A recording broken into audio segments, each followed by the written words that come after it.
Hi friends, present ఈరోజు క్లాస్లో మనం ఐఫోన్ 6 గ్లాస్ వచ్చేసి ఎలా చేంజ్ చేయాలనేది చూద్దాం.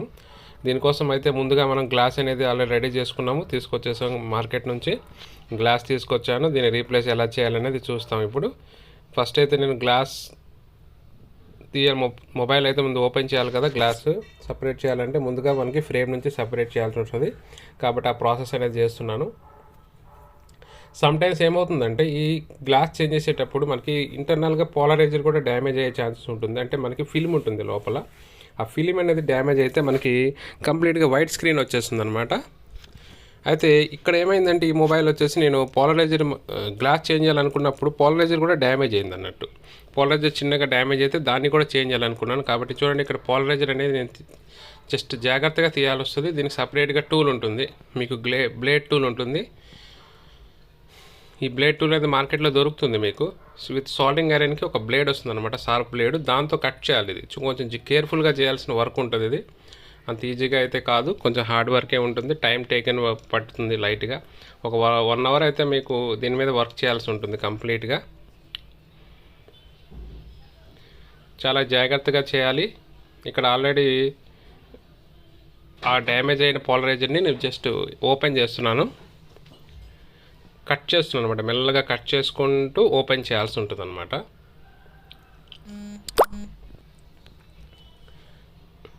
కేర్ఫుల్గా చేయాల్సి ఉంటుంది, ఎందుకంటే ఇంటర్నల్గా ఇంకొక ఫిలిం ఉంటుంది. ఆ ఫిలిం డ్యామేజ్ అయితే అది మార్కెట్లో కూడా అవైలబిలిటీ ఉండదు, అప్పుడు స్క్రీనే రీప్లేస్ చేయాల్సి వస్తుంది మొత్తం కాంబోనే. కాబట్టి కేర్ఫుల్గా టైం టేకన్ తీసుకొని చేయండి. వర్క్ అనేది అవుట్పుట్ అయితే 100% ఉంటుంది.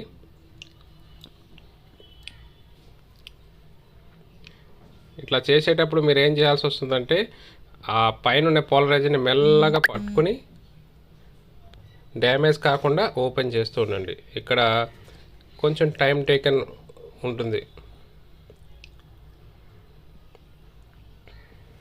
ఓకే ఫ్రెండ్స్, ఇట్లా చాలా క్లాసెస్ జరుగుతూ ఉంటాయి. మన ఇన్స్టిట్యూట్లో చిప్ లెవెల్ కూడా క్లాసెస్ ఉంటాయి.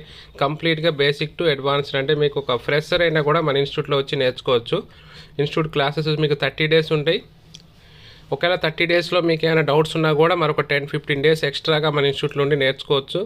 విత్ ప్రాక్టికల్ కూడా చేసుకోవచ్చు. వీటి విషయం మనం సపోర్ట్ ఆల్రెడీ ఇస్తాం. మీకు మార్కెటింగ్ స్పేర్ పార్ట్స్ ఎలా అవైలబిలిటీ ఉన్నాయి, మార్కెట్లో ఎక్కడ దొరుకుతాయి, ఎలా పర్చేస్ చేయాలి, ఒక ఫ్రెషర్ వచ్చేసి ఒక షాప్ ఓపెన్ చేయాలంటే ఏమేమి తీసుకోవాలి, ఇట్లా కంప్లీట్గా గైడ్ చేస్తూ సపోర్ట్ ఇస్తాం అనమాట. కాబట్టి ఎవరైనా కూడా నేర్చుకోవచ్చు. మీరు ఏదైనా జాబ్ లాస్ ఉన్నా, లేకపోతే మీకు ఆల్రెడీ ఏదో 10th డిగ్రీ చేశారు, బీటెక్ చేశారు, జాబ్స్ ఏమీ అవైలబిలిటీ లేవు, ఓన్ బిజినెస్ చేయాలంటే కూడా మన ఇన్స్టిట్యూట్ని సంప్రదించండి. కంప్లీట్గా మీకు సపోర్ట్ విత్ గైడ్ చేసి మీకు దీనిలో సక్సెస్ అయ్యే వరకు మనం వెంటనే ఉంటాము. మనం ఏం చేస్తామంటే మీకు గ్రూపులు ఇస్తాం. గ్రూప్లో మీకు వాట్సాప్, టెలిగ్రామ్ గ్రూప్స్ ఉంటాయి. వాటిలో మీకు అవైలబిలిటీ ఎక్కడ ఉన్నాయి, ఏ స్పైర్స్ ఎలా దొరుకుతాయి, వీటి గురించి కూడా కంప్లీట్ సపోర్ట్ అనేది అవైలబిలిటీ ఉంటుంది. ఇక మార్కెటింగ్, ఇక ఆన్లైన్ సపోర్ట్ ఉంటుంది. ఇక సాఫ్ట్వేర్ లెవెల్లో అయితే కంప్లీట్గా లాక్స్ ఎట్లా రిమూవ్ చేయాలి, అన్లాక్ ఎలా చేయాలి, పాస్వర్డ్ ఎలా బ్రేక్ చేయాలి, వీటి గురించి కూడా కంప్లీట్ క్లాస్ అనేది చెప్పడం జరుగుతుంది. మన క్లాసెస్ అనేవి ఎట్లా ఉంటాయంటే ప్రాక్టికల్ అనేది చాలా వరకు చెప్తాను. ప్రాక్టికల్ క్లాసెసే ఎక్కువగా చూపిస్తాను. దానివల్ల మీకు ఏంటంటే మార్కెట్కి వెళ్ళి కూడా ఎలాంటి ఇబ్బంది పడక్కర్లేదు. మనకు వచ్చే మొబైల్స్ అన్నీ కూడా కస్టమర్స్ ఆన్లైన్లో చూసి మన ఇన్స్టిట్యూట్కి డైరెక్ట్గా వస్తారండి.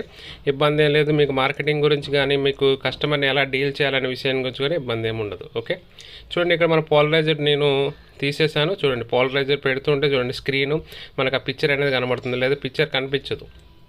ఓకే, ఒకసారి బాగా గమనించండి. ఇది మెయిన్ కాన్సెప్ట్ అనమాట. అంటే పోలరైజర్ అనేది లేకపోతే మనకి పిక్చర్ అనేది రాదనమాట. ఓకే, ఆ పోలరైజర్ షీట్ని మళ్ళీ రీప్లేస్ చేస్తాం.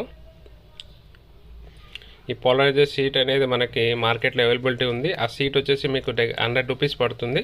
అయితే ఒక 2-3 మొబైల్స్కి వస్తుంది అది, కాబట్టి ఇబ్బంది ఏమి ఉండదు. ఒక షీట్ వచ్చేసి ఈ షీట్ తర్వాత ఇంకా సెకండ్ షీట్ ఉంటుంది, దాన్ని మనకు గ్లాస్ అంటాం. గ్లాస్ ఆల్రెడీ మీరు చూసారు ఇందాక. ఓకే, గ్లాస్ కూడా షీట్ కూడా పెట్టేశాను. ఇప్పుడు డైరెక్ట్గా ఏం చేస్తామంటే ఓసీఏ బబుల్ రిమూవర్లో పెట్టాలంతే. ఇక డైరెక్ట్గా ఆల్రెడీ నేను పంచింగ్ కూడా చేసేసాను.